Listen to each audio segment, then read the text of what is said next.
आज सुते दरिया तान के टूट जाए राजा जी, टूट जाए राजा जी पलंग सागवान के, टूट जाए राजा जी पलंग सागवान के।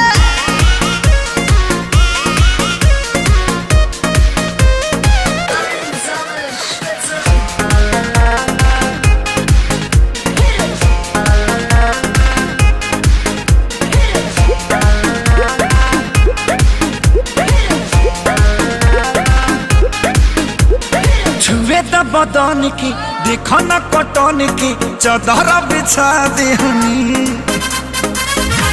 पलम जी मन पिघला दे